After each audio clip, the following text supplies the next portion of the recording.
मौत के 9 साल बाद लौटी उषा। उषा की 30 साल की उम्र में गैस सिलेंडर से जलने से हुई थी मौत। ये नन्ही बच्ची जो आप देख रहे हैं, इसका पुनर्जन्म हुआ है। ये मामला सामने आने के बाद भास्कर की टीम राजसमंद पहुंची। मामले की पड़ताल में जो बातें सामने आई, उसने सबको हैरान कर दिया। बच्ची की कहानी रोंगटे खड़ी करने वाली है।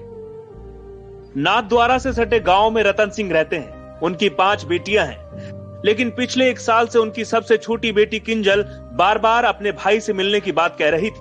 परिवार ने बच्ची की बात पर कोई ध्यान नहीं दिया। 2 महीने पहले जब मां ने किंजल को उसके पापा को बुलाने के लिए कहा, तो बच्ची बोली, पापा तो पिपलांत्री गांव में है। पिपलांत्री वो गांव है जहां उषा नाम की एक महिला की 9 साल पहले मौत हो गई थी, और अब किंजल ये दावा कर रही है कि वो उषा ही है। इसके बाद सामने आई किंजल के पुनर्जन्म से जुड़ी हुई कहानी। कहीं नहीं यूस बोले हो कि मैं उनकी चाय बनाई जो मैं क्यों तो पापा ने चाय दे जो ने ये 5 बहना जो है ना, बड़ी वाली बहन रो नाम लीधो कि मैंने कौन बुलाया, मैं क्यों बुलाऊं, हमारे पापा थोड़ी है। कि मैं क्यों तो थारे पापा कटे कि माँ तो गांव पिपलात्री है, हमारे पापा भी पिपलात्री है। माँ मम्मी है, पापा है, माँ भाई है, दादी जी है। किंजल के इस जवाब ने पूरे परिवार को हैरान कर दिया।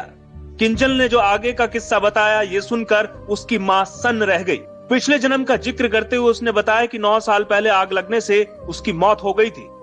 ये बात आसपास के गांवों में आग की तरह फैल गई। ये कहानी जब पिपलांत्री गांव के रहने वाले उषा के भाई पंकज को पता चली, तो वो परावल पहुंचा, जिसे देखकर किंजल दौड़कर भाई से मिलने के लिए बाहर आ गई।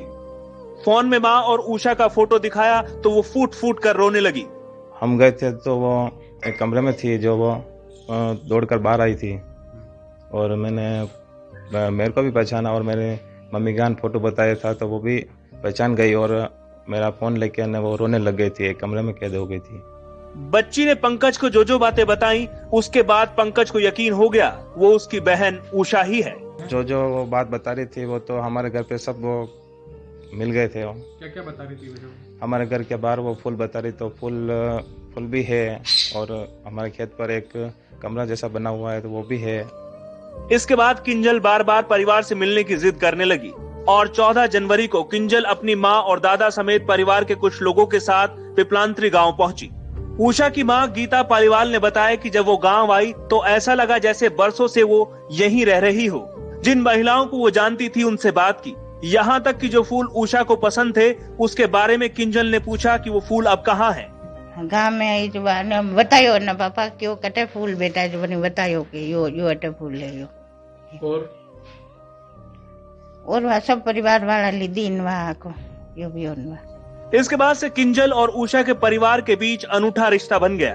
किंजल अब रोजाना अपनी माँ और भाई से वीडियो कॉल पर बात करती है।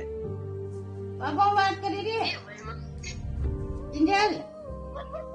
सुबह रोज फोन आता है, बात करती है कि चाय पी कि नहीं पी, खाना खाया कि नहीं खाया, ऐसी कुछ बातें करती है। और नहीं कराओ तो क्या कहती है? बार बार फोन करती रहती है।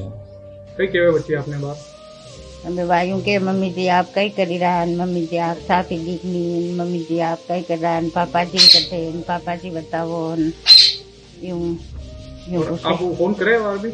हाँ फोन करे। इस मामले को लेकर डॉक्टर सुनील खिराड़ा का कहना है कि ये पार्ट ऑफ पैरासाइकोलॉजी है। हालांकि ये केस कॉमन साइकोलॉजी से परे है। ये बिल्कुल संभव हो सकता है। दुनिया में इससे पहले भी कुछ इसी तरह के केस सामने आ चुके हैं। अगर ऐसा है तो परवल गांव की इस बच्ची का स्टेटमेंट रिकॉर्ड कर विस्तार से जांच होनी चाहिए।